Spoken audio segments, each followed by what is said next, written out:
नमस्कार। हिंदुस्तान की धरती पर पाए जाने वाले अंतर्राष्ट्रीय पप्पू को एनसीपी प्रमुख शरद पवार ने पप्पू नाम से क्या पुकार लिया कि पूरी की पूरी सोनिया सेना एनसीपी और एनसीपी प्रमुख शरद पवार के पीछे हाथ धो के पड़ गई। एनसीपी प्रमुख शरद पवार ने अपने एक निजी इंटरव्यू में कांग्रेस नेता राहुल गांधी की काबिलियत को लेकर के कई तरह के सवाल उठाए थे।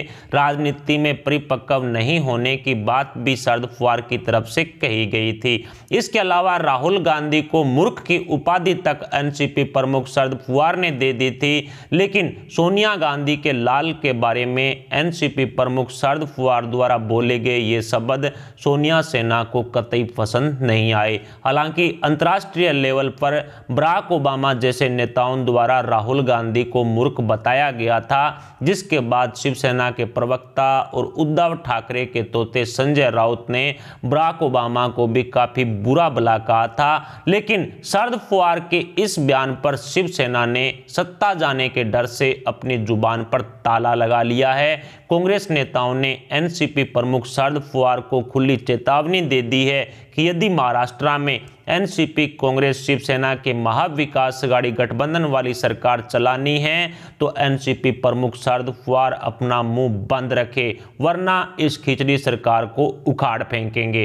राहुल गांधी के बारे में सच बोलने वाले शरद पवार की कांग्रेस नेताओं ने बोलती बंद करके रख दी है। सत्ता खोने का डर अब एनसीपी के साथ साथ शिवसेना को भी सताने लगा है। शरद पवार ने राहुल गांधी पर टिप्पणी कर उद्धव ठाकरे की नींद उड़ा करके रख दी है। उद्धव के तोते संजय राउत ने भी अपनी जुबान को बंद रखने में ही भलाई समझी और कहीं ना कहीं शिवसेना की तरफ से इस पूरे बयान पर गोल मटोल करने का काम किया गया। संजय राउत ने इसे एनसीपी प्रमुख शरद पवार का दिशा निर्देश बताया और कहा कि पवार बहुत बड़े नेता है, अगर उनके जैसा अनुभवी नेता किसी भी राजनेता के बारे में कोई टिप्पणी करता है उसे मार्गदर्शन समझा जाना चाहिए। इस बयान के बाद राउत भी कांग्रेसी नेताओं के लपेटे में आ गए। संजय निरुपम, अशोक चव्हाण जैसे महाराष्ट्र के कांग्रेसी नेताओं ने संजय राउत को भी अपने लपेटे में ले लिया। कांग्रेस के बड़के नेताओं ने एनसीपी प्रमुख शरद पवार को खुली चुनौती दे दी है कि अगर महाराष्ट्र में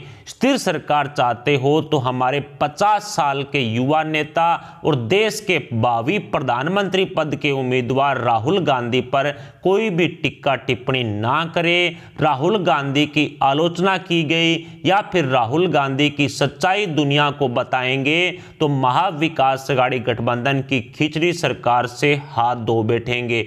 एनसीपी प्रमुख शरद पवार एकदम चुप रहे। उद्धव सरकार की मंत्री यशोमती ठाकुर ने कहा कि सरकार स्थिर रखनी है तो हमारे नेताओं पर टिप्पणी करना बंद करे शरद पवार। कुल मिलाकर एनसीपी और कांग्रेस नेताओं की आपसी फूट अब सड़कों पर आ चुकी है। जिस तरह से शरद पवार के बयान को लेकर के कांग्रेस का जो रवैया रहा है, कांग्रेस ने जो साफ कह दिया है कि महाविकास आघाड़ी गठबंधन सरकार तभी चलेगी जब राहुल गांधी के पीछे जी लगा करके बोला जाएगा। उनको किसी भी तरह से जो परिपक्व नहीं होने वाली बात कहना या फिर अन्य किसी तरह के तंज कसना ये कांग्रेस को बर्दाश्त नहीं होंगे।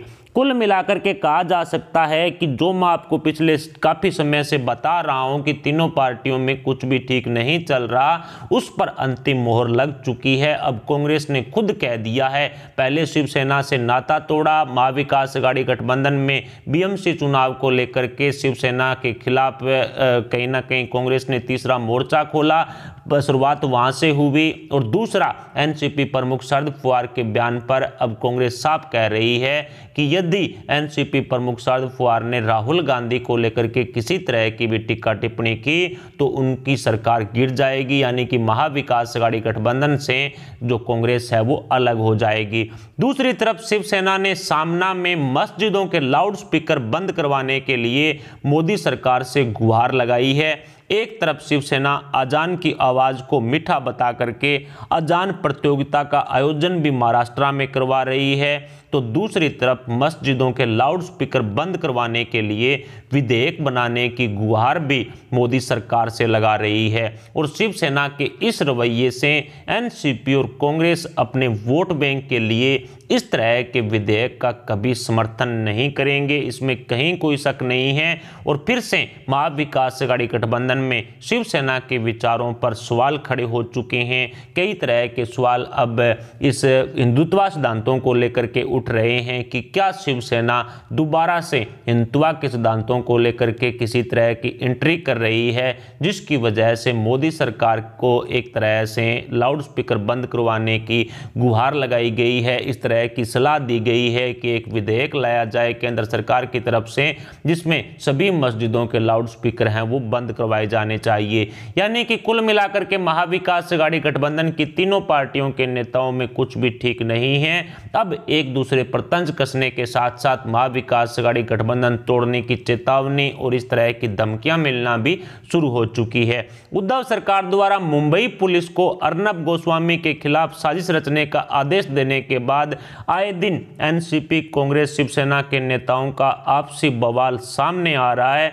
देवेंद्र फडणवीस और भारतीय जनता पार्टी अब अर्नब गोस्वामी के समर्थन में सड़कों पर उतर चुकी है। मुंबई पुलिस और उद्धव सरकार पर अब कई सवाल खड़े कर दिए गए हैं। अर्नब की गिरफ्तारी के लिए मुंबई पुलिस उद्धव सरकार के इशारे पर इतनी जल्दबाजी क्यों कर रही है? जिस तरह से 1914 पेज की एक याचिका भी दायर की गई है, एक चार्जशीट तैयार की गई है मुंबई पुलिस की तरफ से। कहा जा सकता है कि महाराष्ट्र की उद्धव सरकार में जिस तरह से तानाशाही देखी गई, अर्नब गोस्वामी हुए, कंगना रनौत हुए, इनकी गिरफ्तारी को लेकर के जो महाराष्ट्र की पुलिस तत्परता दिखा रही है, यदि वही तत्परता सुशांत सिंह राजपूत केस को लेकर के, पालघर मामले को लेकर के दिखाई होती तो उन केसेस का निपटारा अब तक हो गया होता।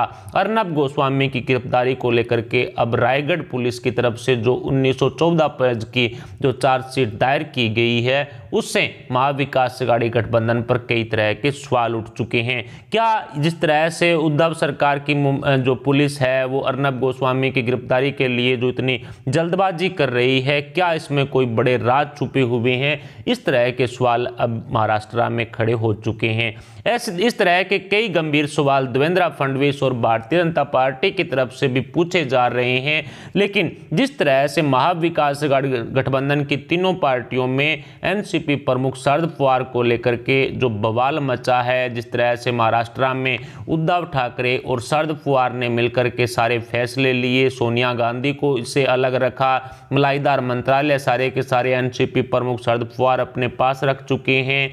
और दूसरी तरफ शिवसेना पर ईडी की कार्रवाई को लेकर के भी जो बवाल मचा था, उसमें भी कहीं ना कहीं दम है। जिस तरह से शरद पवार ने एक तरफ सारे मंत्रालय अपने पास रख लिए, उद्धव ठाकरे को खाली हाथ छोड़ दिया, लेकिन सीएम गद्दी पर बैठा दिया ताकि उद्धव ठाकरे और शिवसेना का विरोध महाराष्ट्र में बढ़ जाए और महाविकास अघाड़ी गठबंधन में कांग्रेस को पहले से ही अलग थलग करने का काम एनसीपी प्रमुख शरद पवार कर चुके हैं। और कहा जा सकता है कि एक तरफ उद्धव ठाकरे को सपोर्ट करके उद्धव ठाकरे और शिवसेना का विरोध महाराष्ट्र में बढ़ाने का काम कहीं ना कहीं शरद पवार की तरफ से किया जा रहा है, और दूसरी तरफ सारे के सारे मलाईदार मंत्रालय अपने हाथ में लेकर के एनसीपी प्रमुख शरद पवार ने सारी की सारी कमाई है वो अपनी जेब में डाल ली। और तीसरा कहीं ना कहीं ईडी जैसी राष्ट्रीय एजेंसियों की तरफ से जो कार्रवाइयां की जा रही है शिवसेना के भ्रष्ट विधायकों पर, उससे शिवसेना का विरोध भी महाराष्ट्र में बढ़ रहा है। शिवसेना की पोल भी खुलकर जनता के सामने आ रही है। कहा जा सकता है कि बड़ा गेम यहां पर एनसीपी प्रमुख शरद पवार खेल चुके हैं, लेकिन कांग्रेस को अलग थलग करना अब शरद पवार को काफी भारी पड़ सकता है। महाविकास अघाड़ी गठबंधन तोड़ने को लेकर के कई तरह की चेतावनियां अब कांग्रेसी नेताओं की तरफ से दे दी गई है, और इससे पहले भी बीजेपी नेताओं की तरफ से जो महाविकास अघाड़ी गठबंधन के नेताओं में, इनके विधायकों में जो एक तरह से सेंधमारी करने का काम किया गया था, और उसी को लेकर के ऐलान किया गया था कि अगले 2-3 महीने के भीतर भीतर महाराष्ट्र में भारतीय जनता पार्टी महाराष्ट्र की जनता को एक अल्टरनेटिव सरकार सौंपेगी।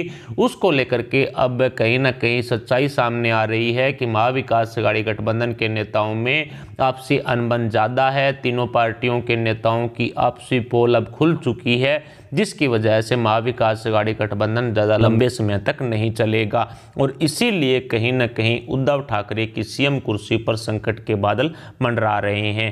कहा जा सकता है कि अब एनसीपी कांग्रेस शिवसेना में कांग्रेस शरद पवार के बयानों को लेकर के तगड़ा झटका जो उद्धव ठाकरे की सीएम कुर्सी को दे सकती है और जिस तरह से तीनों पार्टियों में आपसी बवाल मचा हुआ है अर्नब गोस्वामी की गिरफ्तारी को लेकर के जो जल्दबाजी उद्धव सरकार और मुंबई पुलिस की तरफ से दिखाई जा रही है उससे कहीं ना कहीं उद्धव ठाकरे की सरकार में कोई ना कोई संकट आने वाला है। और फिलहाल महाविकास अघाड़ी गठबंधन को लेकर के क्या एनसीपी प्रमुख शरद पवार उद्धव ठाकरे को तगड़ा झटका देंगे, इस पर आप अपने विचार हमें कमेंट बॉक्स में जरूर बताएं। साथ ही वीडियो को लाइक करके हमारे चैनल को सब्सक्राइब जरूर कर लें। अभी के लिए इतना ही, मिलते हैं अगली अपडेट के साथ, तब तक के लिए जय हिंद जय भारत।